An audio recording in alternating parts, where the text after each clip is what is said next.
Hello everyone! So for today's video, may isi-share lang po akong technique kung paano sumagot sa analogy. So para dun sa mga alam na or bihasa ng sumagot ng analogy, so sinishare ko lang po dun sa mga hindi pa alam yung technique paano sumagot ng analogy. So here, so sometimes in analogy, on part 2 ng exam natin, kapag nag-apply tayo ng work, merong analogy doon. So, for answering analogy, we have to find the relationship of the word. So, this one, the relationship of the word, the synonyms, and the antonyms, and descriptions, sometimes composition, sometimes a waste product. So, most of the time, the relationship we have to look at. So here, in the number one, so we have yesterday and tomorrow. So what is the relationship of these two words, yesterday and tomorrow? So here, so we have yesterday. So what is the next word of the yesterday? It will be tomorrow. Then it will be today and then tomorrow. Okay. So the missing word here on this pattern is the word today. Okay, so here, March. So what will be the partner word of the March? So same, we have to look at the relationship of this. We have to compare it. So we have March. We have to look at the pattern. So we have March. Next to March is April. Next to April is May. So again, the word April or the month April, that will be the missing word. The same to the word today. Okay, so our answer will be the word, where will be the month of May. Because here, oh, yesterday for March, today April. So the April, we will eliminate this one because missing here in the given or yesterday there is the word, there is no word here today. So yesterday, today, tomorrow. So the April, maybe you're going to think that the answer here is April. No, no, no. It's not April. So this is the pattern. Yesterday, tomorrow, March, April will be the answer. So dati kasi ganun ako sumagot nung mga first timer ako mag-exam ng analogy. Yung hindi ko pa talaga siya masyadong gets. Yung parang tinitignan ko lang. So in my mind will come out yesterday, tomorrow. So like I am looking for the next day. So here, March.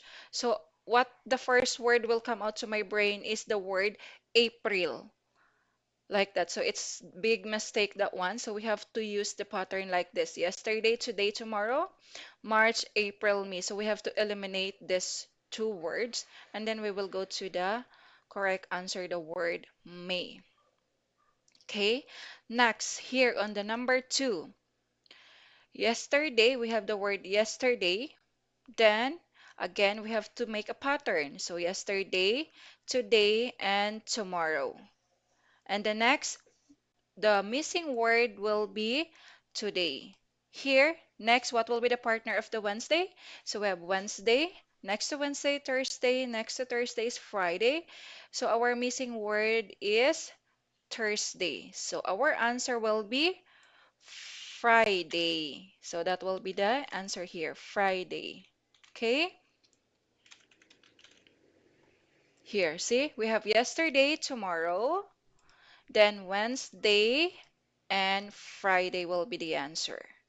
Next, and number three. Here on this part, we are looking to the relationship of this word. We have lumber and sawdust. So what do you think is the relationship of this lumber and sawdust? So if we are making a lumber, like ano tayo, yung chainsaw tayo. So ano lumalabas dun sa chainsaw? So sawdust. So what is sawdust? That is like a waste product of you are making a lumber. So the sawdust is waste product. So ito yung lumalabas na maliliit, yung nakakapuwing. So we are looking for the waste product of the lumber. So of course, we have to look the waste product of copra. So what do you think will be the waste product if we are making a copra? So here in the choices is oil. So it's not possible that the oil will be a waste product of the copra because ito yung ano ito yung magiging come out ng 'pag nagko-copra kayong niyog, yung copra, ang magiging come out nun is oil. So we have to eliminate this word, oil. Next, we have coconut. So this coconut will not be a waste of copra kasi dito nang galing dito nang galing yung at ito yung puno, ito yung pinanggalingan ng copra. So it's not a waste for a copra. Next, palm. So palm, it's absolutely not a waste. Okay? So we have the last one is the husk. Yung bunot, ay yung parang brown, yung tinatanggal na natin yung copra doon. So ito yun, husk. So the waste product of the copra is the husk. Ito yung tinatapon na natin 'pag yung nagkokopra tayo, yung tinatanggal na natin yung niyog. Yung brown, yung cover nun, yun yung husk. So, ayun na yung waste product ng copra. So, the answer will be the husk. Oh, husk na yung answer dyan. Okay? So, I hope that natulungan ko kayo kung ano yung technique ng pagsagot ng analogy. Para 'pag kayo na yung nag-exam, so gano'n na yung gagawin niyo. You have to think the